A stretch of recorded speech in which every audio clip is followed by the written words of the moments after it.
Now, we're cheating a little bit because on step one, you don't know it's a cardiovascular exam, but I also teach, the shelf exams. We know this is a cardio question, right? So it's hard to not go into it thinking he's 78 and it's a cardio question, right? Okay, now, chronic smoker, not too much of a drinker. Now, I want to stop here. What's our limit? 7 per week in women, 14 per week for men. I know it's unclear, right? Um, I tell you this because if they ever give you a situation in which these numbers are elevated, they tend to use women because it's a smaller number, and they'll say she drinks 2 or 3 glasses of wine before going to bed or something. You have to address the alcohol before you do anything else. Okay. So a lot of times you're reading quickly and you read over things like that and you miss it. Just know 7 and 14 are our numbers. Okay. All right. Stress test, left ventricular hypertrophy, pressure volume loop. Okay.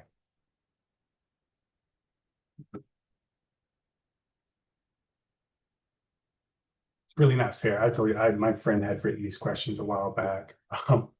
But yeah, so this has two answers to it, right? Um, Now let's explain. Let me explain to you guys why. Left ventricular hypertrophy is going to cause what?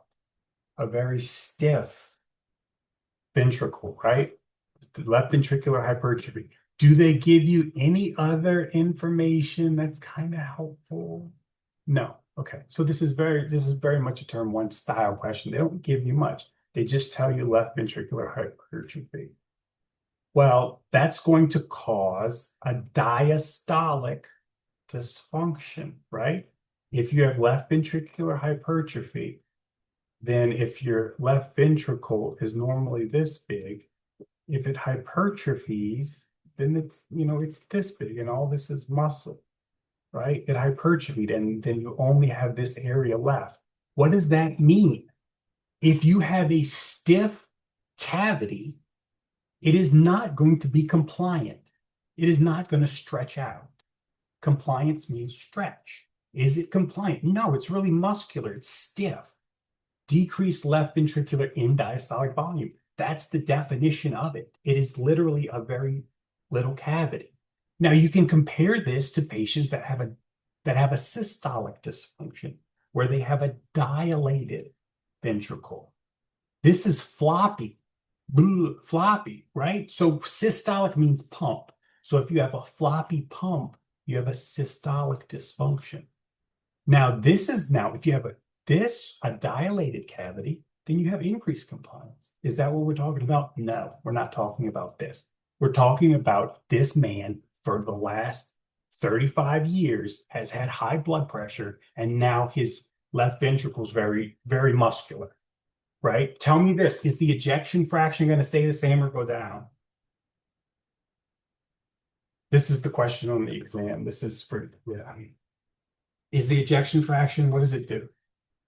Same. Same. Yes, very good. Right. And what now? Does that mean the patient's healthy? Lord, no. It does not mean the patient's healthy. But if you fill the cavity with less volume and still put out the same, let me do it this way. We're going to use arbitrary numbers, right? Right? Okay. Let's do this. Let's pretend, let's use 10 liters, right? 10 liters you normally pump out, or sorry, 10 out of 50, it's usually about 50%. So let's use that.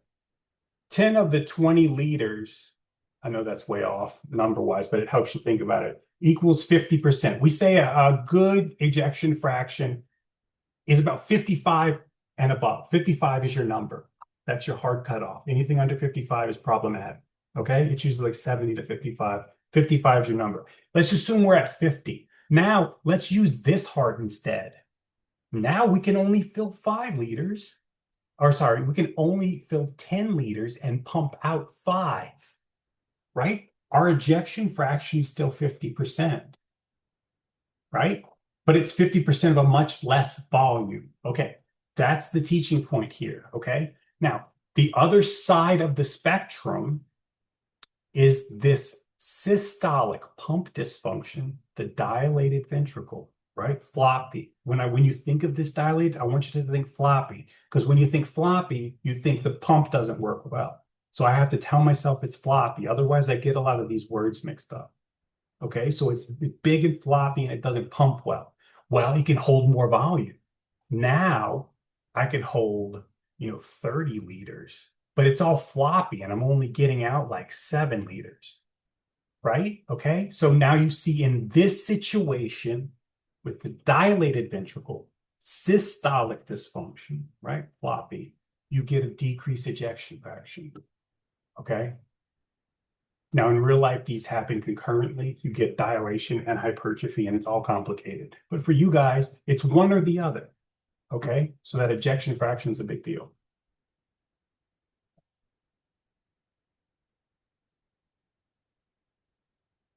All right, you can read this.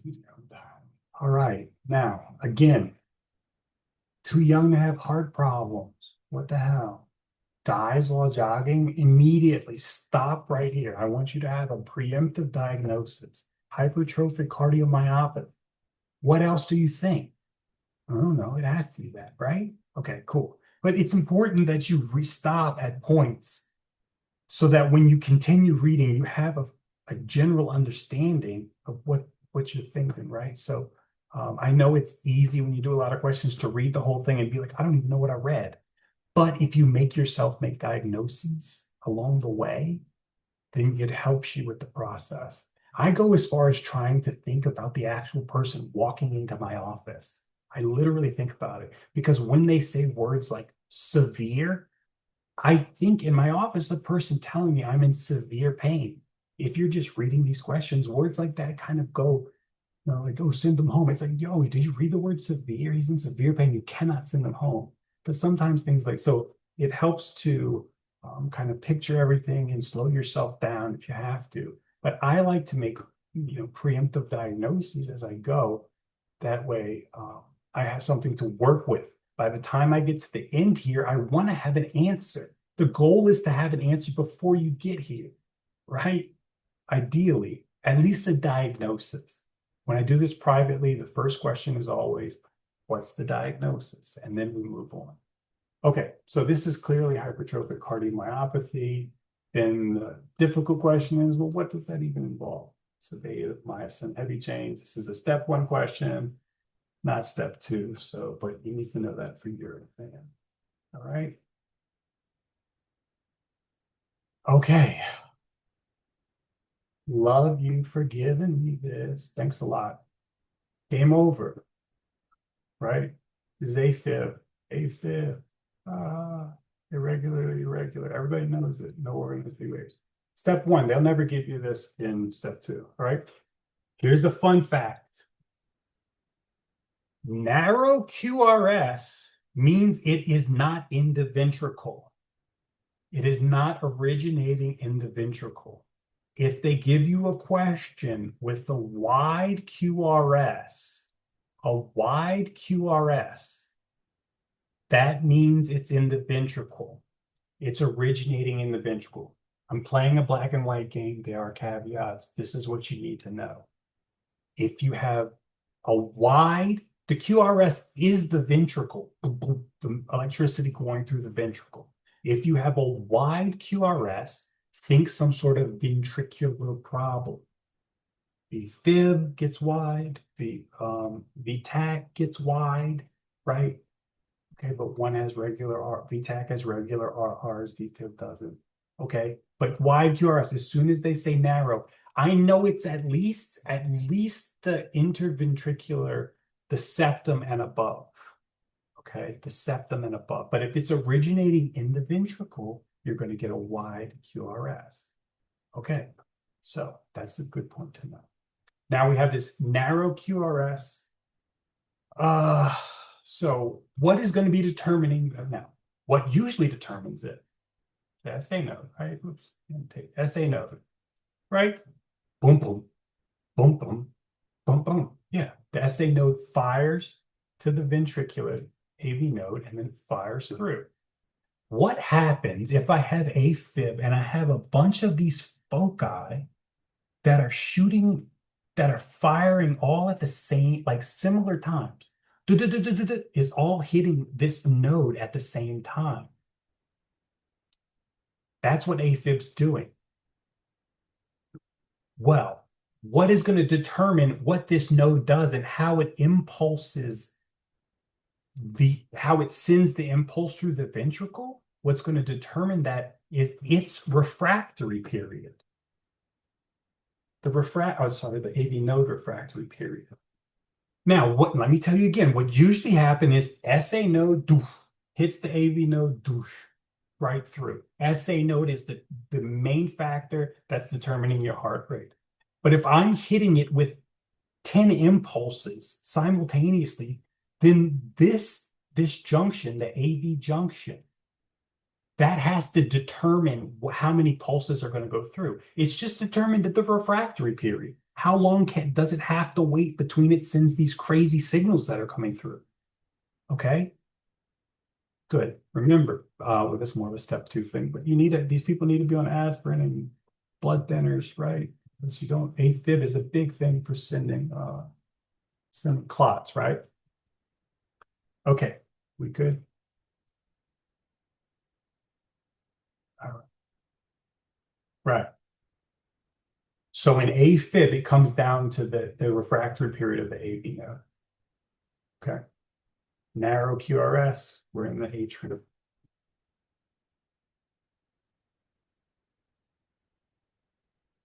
Not too old.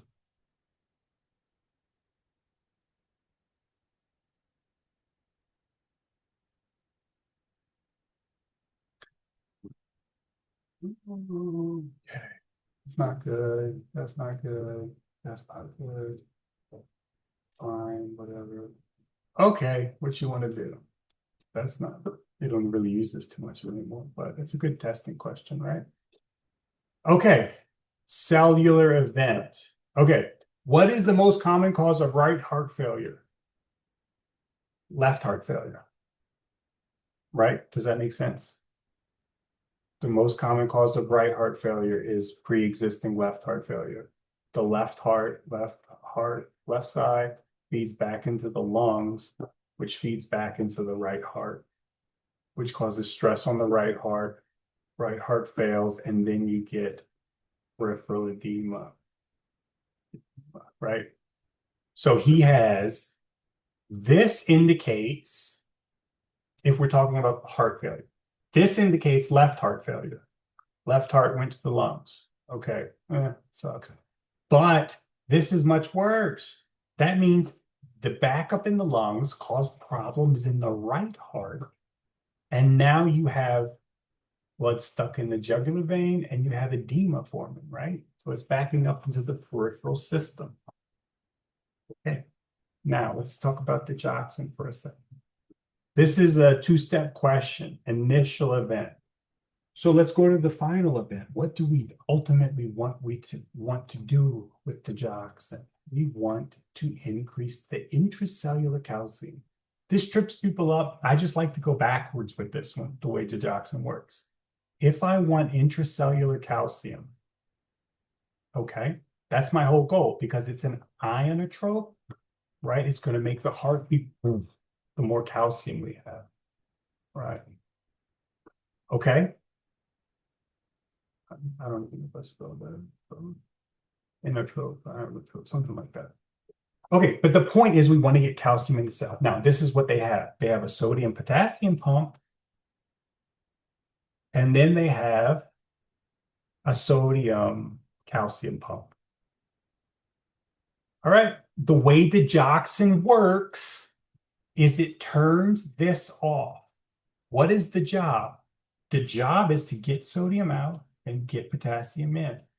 If I turn this off, I will end up with increased intracellular sodium. Increased. Why is that good? Because now I can send it through this channel. I can send it out. I can send it extracellularly and replace it for calcium. And that's the ultimate goal. Get calcium in. So it's a great question because it's a two-step thing. You have to appreciate that you're blocking the sodium potassium pump to keep intracellular sodium, so you force it through this pump. Once you get the sodium out, calcium comes in, you can use it on the heart. All right. That's as far as you need to go with the Digoxin. You don't even know anything. The side effect profiles. Yeah, it's weird. So they don't actually, I don't know. I've never seen them. So, all right.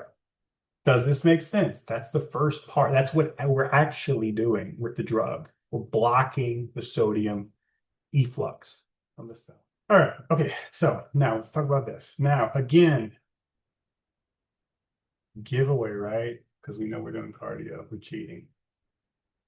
Intermittent episodes of palpitation. He has a systolic ejection flow murmur. Okay. Let me stop. I have rules here. We care about everything that's 3 and above. Okay.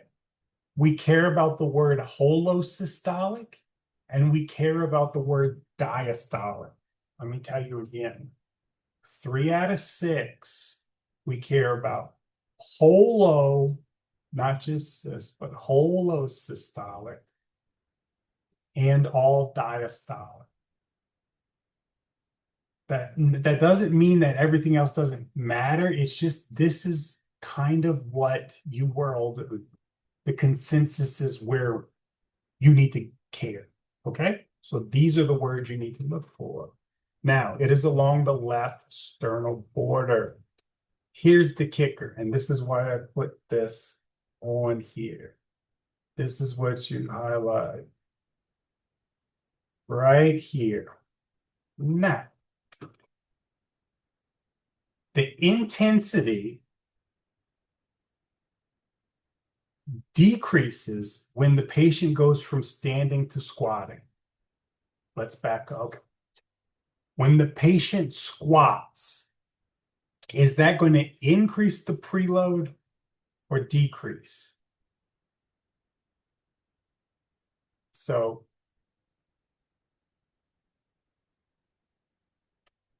okay, let's back up. Let's do it. I want to do it this way first. Okay.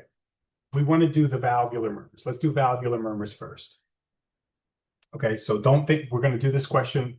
Put a pause on this. Let's do valvular murmurs. Okay, so we're talking about aortic stenosis, regurg, mitral, those things. Valvular murmurs. Those increase with flow across the valve. Okay, so when you go from a standing to a squatting position, you're increasing the preload. Does that make sense? When you squat, all the blood you're squeezing the blood from the bottom part of you up into the right atrium. You're increasing your preload. You're making more volume go across the heart. Normal valve murmurs, the more flow across the valve, the louder it is. It increases with things that increase the preload, such as this situation. When you squat, when you grasp, well, no, Valsalva is the opposite. But anything that's going to make more blood go to the heart is going to make valvular murmurs louder. Aortic stenosis, aortic regurg, right? Mitral stenosis, all of that. Sorry, mitral. When flow goes across, it's going to make it louder. Now, there are 2 caveats. Great. 2 situations when you increase the preload, that the sound goes down. It shouldn't do that. If I'm putting more blood in the heart, it should be really violent. It should be really loud. Why in the world does it decrease intensity when I increase my preload, when I increase the blood to the heart? That's a caveat of hypertrophic cardiomyopathy. With more blood in the heart, it spreads out that channel, so the murmur actually gets less. There are two situations that you need to know. Hypertrophic cardiomyopathy and mitral valve prolapse. These are the only two that you need to worry about that have this abnormal pattern. Now, the fun game is, do you have to memorize the entire other side? No, not really. As long as you know these two do this, then you know everything else falls on the other side. Everything else makes sense. If I'm pushing more blood through the heart, then that nasty calcified valve, it's going to be loud. These are the two situations. All right. They love testing on it because it involves you actually understanding what the hell's going on. Okay. Now, I want to take it one step further. Okay. So bear with me here. In hypertrophic cardiomyopathy, sorry, no, this is not. We're going to do this a little bit later. I don't want to do that right now. So let me check the tab. Yeah, okay, so let me switch that around, Mary. Increased venous return increases preload. One and the same, right? Yeah, but by increasing venous return, you're increasing your preload by definition. Yes. And so all those valvular murmurs will get louder, but things like hypertrophic cardiomyopathy and mitral valve prolapse, they actually get less. That's why they like throwing it on the test. Okay, so that's what this guy has. And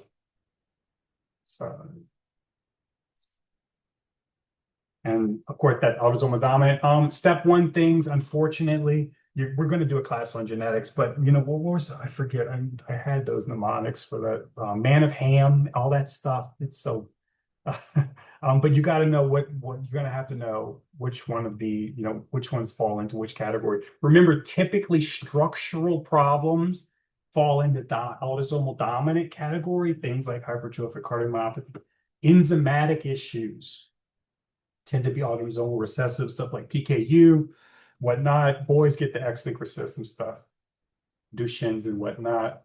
So yeah, that's just a general rule. But those mnemonics, man of Ham and stuff, man, it's been a while for me. I promise. It's y'all would know this stuff better than me, but know which ones fall into which category. Okay.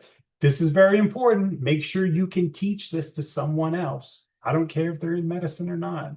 Make your husband sit there and listen to you teach this to him. But there's a very important point that in this and in mitral valve prolapse, they do not follow the same patterns. Okay. Decreased preload versus increased preload. Okay. The valvular murmurs are opposite of this, right? This do not, right? Doesn't make sense. Decreased preload, increased murmur intensity. So what we were saying in the question was the patient went from a standing position to a squatting position.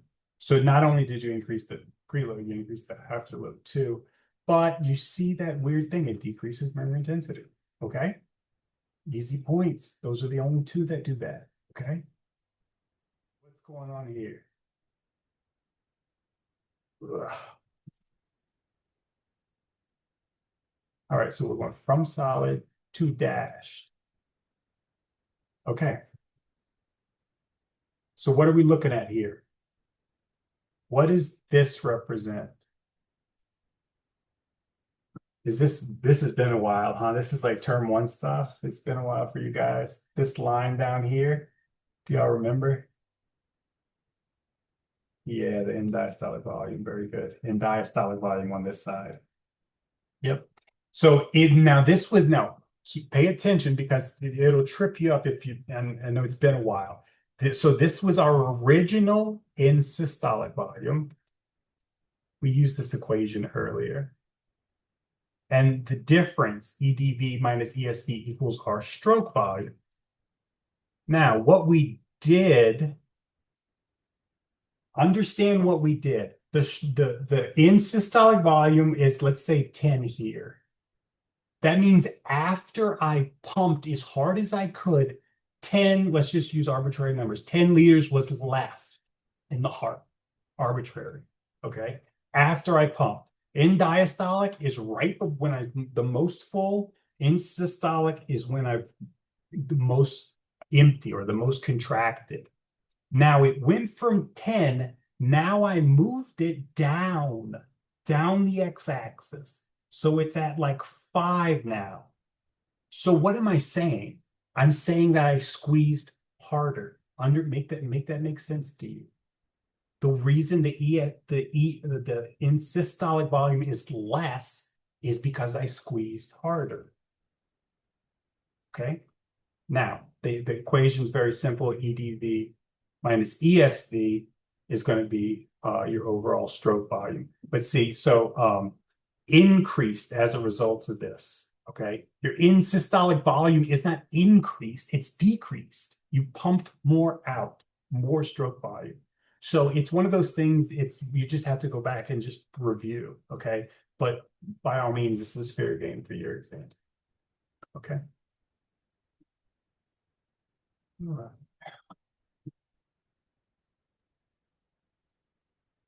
Right. And if you remember this picture, they tell you all of the different. First aid has a good little chart for you to review this. You should know where the valves close and open. Just keep in mind the way I like to look at this is you're either dealing with a volume situation or you're dealing with a pressure situation. I always try to separate them because from 4 to 1, what I'm really doing is I'm increasing the volume, right? The mitral valve is open here and closes here. I increase the volume. Once it's closed, then I can squeeze and increase the pressure, right? And then from point 2 to 3, I'm only really worried about volume.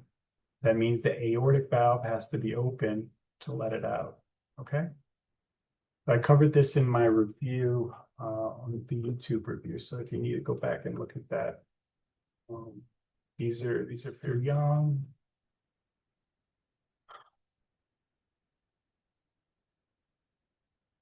So I'm thinking like a myocardial contusion. Ugh, those are, ugh. Okay, that's good, right? Okay. So he was okay, then all of a sudden he pooped out.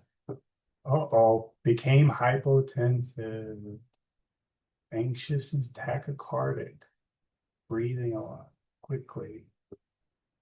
Trach is midline, so we know in the motor vehicle accident, we are worried about trachea, pneumothoraxes with shifting trachea, but that's midline. So, theoretically, we're really, it doesn't have to be, but jugular veins are distended. Tendon palpation.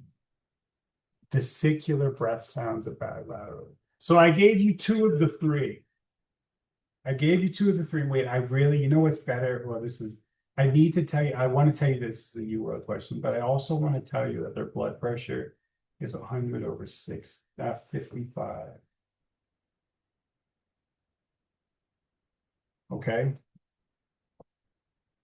Now let's walk through this. Homeboy gets in a motor vehicle collision, right? He hits his steering wheel. He ends up actually getting, right? He feels fine at first. What's happening? It's almost like an epidural hematoma. Blood is pooling. Cardiac tamponade. Blood is pooling in the pericardium. So you have your heart, and then you have your pericardial sac, and blood is pooling up in here, right? Blood's pooling. What does that mean? It's constricting the heart. The heart is less compliant. The more blood you have pressing on the heart, the less compliant. That's why I told you his blood pressure is bottoming out. That's why he has JVP or jugular venous distension, right? Why is he hypotensive, right? What else would they say? Muffled heart sounds, right? But they may not give you that, okay? But this is clearly cardiac tamponade. I guess they're trying to say vesicular breath sounds. That doesn't really give you much, but I want you to appreciate the word tamponade is kind of you can use it as a verb. Like if you're pressing down on a wound, you're tamponading it. You're pressing down on it. So the act of tamponading the heart is putting a lot of stuff on the outside so it can't expand. So your blood pressure bottoms out. So what do you need to do? You need to do a pericardiocentesis. All right, tap it, get the blood out. Okay.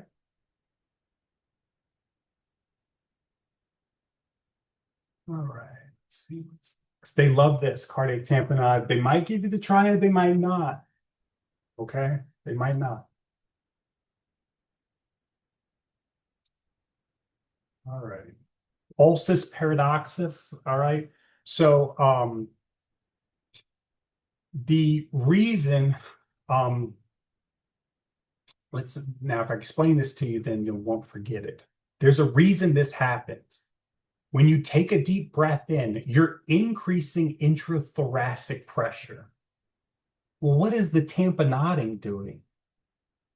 Yeah, no, yeah, it is. Yeah. Um, I get those confused too. So the idea is that when the pressure, right, from inspiration, there's increased pressure. Well, you already have that pressure from the heart being tamponaded or all the fluid. So then your blood pressure is going to go down even more. It's just because there's more pressure in the thorax, less room for the heart to be compliant, less room for it to stretch out, right? Whatever works, right? Okay, so he's taking hydroxide, but he stopped. Okay, I told you that's our mark. That's our mark for shock. 90/60, we're problem. Um, all right, and dry music. Okay, look at this number. Okay, I want you to know this. This is something students don't care about because it's just not, they don't teach it. The closer it is to 1.00000 is the most dilute. Okay. When you get to the point where you're at 1.03, like this guy, you're very dehydrated. You're more stuff. It works the same way as osmolarity, osmolality. The higher the number, the more stuff is in it. The more stuff. That's all you have to remember. The higher the osmolarity, the more stuff. If your urine osmolarity is like 800, you have a lot of stuff in it. You have concentrated urine. It might have SiADH. Who knows? But or let's use specific gravity. If your specific gravity is really close to 1, that's like, I think of it as like pure water. You might have diabetes insipidus, right? You can't bring back pure water. Okay, I'm telling you this because they give these little clues in the game, this little game we play, because they're like caveats. This tells you, sometimes that'll tell you the whole answer. They'll tell you that's completely, but I'm teaching you this because I don't think it's taught very well in school. All right. So the closer to 1, remember the same thing works with osmolarity, osmolality. The higher the number, the more stuff is in it, whether that be the blood, the urine, or whatever. Okay. So I'm telling you he's dehydrated. Okay. Because he's been throwing up. All right. Renal plasma flow, GFR, filtration fraction. All right. Since we did that math equation, or did the simple math equations that I want you guys to know um, for cardio. Remember this one. What is it? Filtration fraction equals GFR over renal. It's renal plasma flow, right? Because the way they do it on the test, like this. Now, this is the equation. Sometimes be very careful. Sometimes they'll give you renal blood flow. That's not the same thing. That renal blood flow includes the RBCs. Renal plasma flow is just the fluid, right? So sometimes they give you renal blood flow, and you have to use the other equation to convert renal blood flow to renal. It's the hematocrit. It's something like 1 minus hematocrit. You don't know what I'm talking about. Sometimes you have to switch that over to get the renal plasma flow. Now, you don't need to do that for this equation, but again, this is the kind of thing. Instead of you having to memorize those really complicated math equations, sometimes they just use 2 simple ones. And these are the best 2 examples I can give you. The one I gave you for stroke volume and this one. Be careful, they'll give you this. Use the hematocrit thing to switch it. Okay, but if we were to look at this and we were to say he was dehydrated, okay, the overall GFR is going to go down, but our renal plasma flow is going to decrease significantly because he's so dehydrated, right? Now, the point here is that the GFR is in the numerator, right? And the renal plasma flows in the denominator. So that means the filtration fraction has to go up, right? Okay. So the big point is I wanted you to know that equation. Filtration fraction equals GFR over renal plasma flow. Be careful when they give you the renal blood flow, you have to convert it. Okay. All right. Y'all know all about the RAS system. I don't need to teach you guys that. And like I said, I have some other questions I put on there that you guys can practice. I'm not too old, you know. Shortness of breath. Huh. Weeks.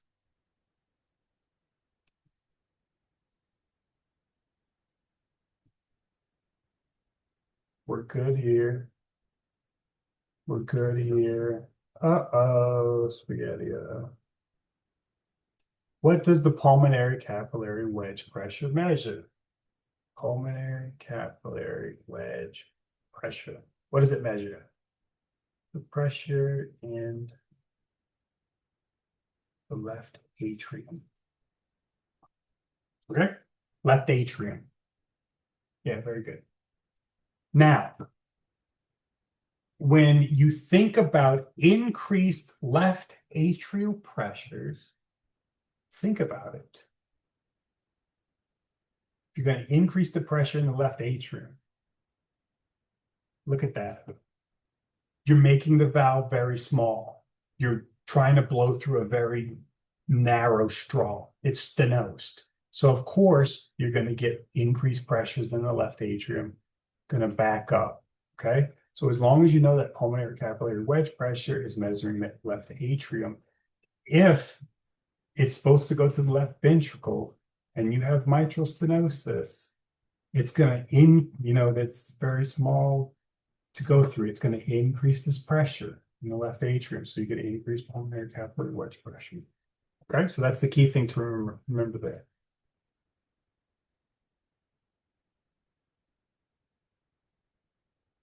And this thing, Lord have mercy, yeah. Just, you should be able to kind of, not necessarily draw it, but understand it, right?